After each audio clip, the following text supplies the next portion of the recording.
prompt. Continue remembering my professional profile. Today, you are an existing client. You are dissatisfied with part of the service I provided. Your objective is not to argue. Your objective is to explain your concerns and work together with me to reach a professional solution. Start slightly frustrated, but remain respectful.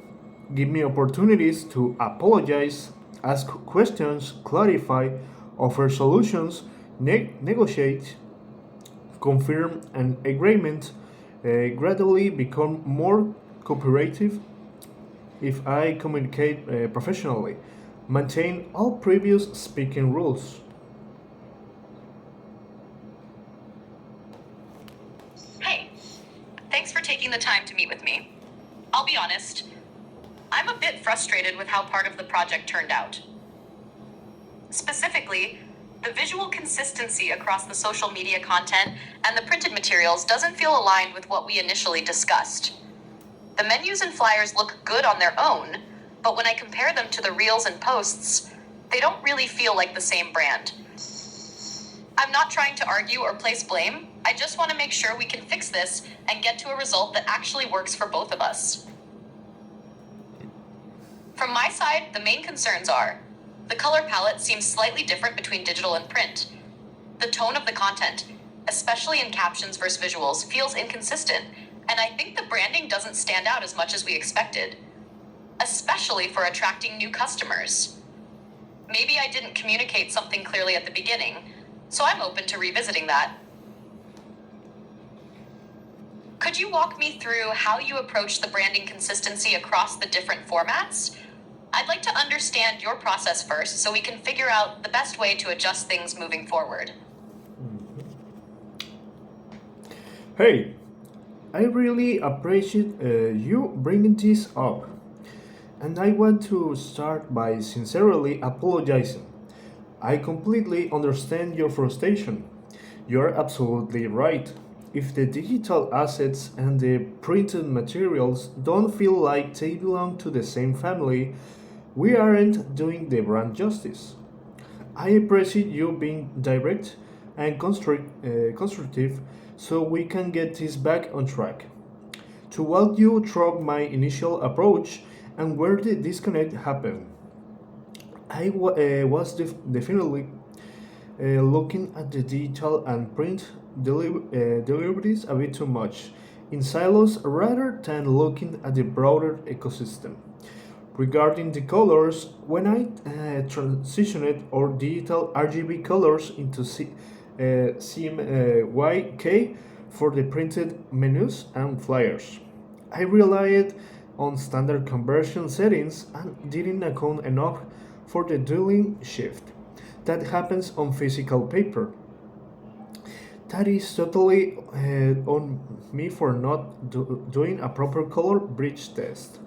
Regarding the tone, I made a mistake of trying to make the social media captions overly conversational and trendy to play to the algorithm, while keeping the physical flyers more formal. I see now that this created a jarring split personality for the brand rather than a unified voice. Regarding brand prominence, I tried to let the photography speak for itself, which ended up pushing our core branding into the background. Here is exactly how I am going to resolve this for you. Number one, unifying the color palette. I'm going to pull specific Pantone matches for digital hex codes and manually recalibrate the CMYK values.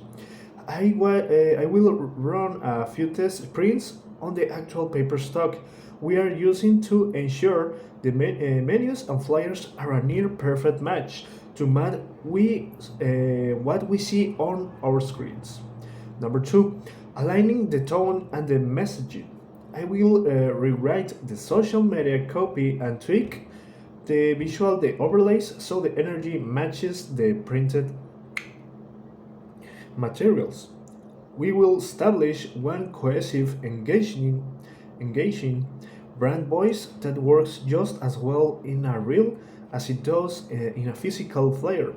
Number three, enhancing brand standout. To make sure we are actually catching the eyes of new customers, I will adjust the visual hierarchy. I'm going to bring our core brand elements like our primary typography, logo, and signature graphic motifs to the forefront so the brand is instantly recognizable at a glance on both mediums. I will have a revised batch of the social content and a digital proof of the adjusted prints files ready for your review by tomorrow afternoon. When I send them over, I will present them side by side, so we can guarantee absolute consistency across the board before anything goes live or to the printers. Okay. I really appreciate you owning that. It helps a lot, honestly. And the way you broke it down makes sense. Hearing that the issue came from treating digital and print separately actually explains pretty well why it feels disconnected on our end.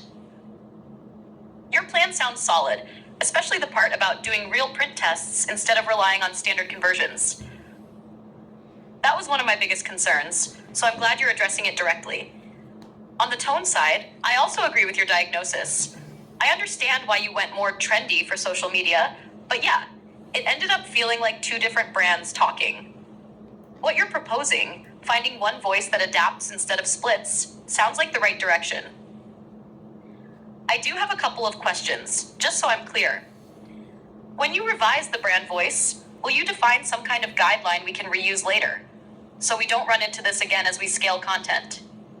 For the visual hierarchy changes, are you thinking subtle adjustments or something more noticeable? I want to make sure we still keep the aesthetic we liked, just stronger. Also, timeline-wise, getting the revised batch by tomorrow works for me, but I want to be sure we're not rushing at the expense of quality. If you feel you need a bit more time to really nail the consistency, I'd rather we do that properly. Overall, I feel a lot better after hearing your plan. If we can get those revisions aligned the way you described, I think we'll be in a very good place. Let's review the new version together tomorrow and finalize from there. Okay, that's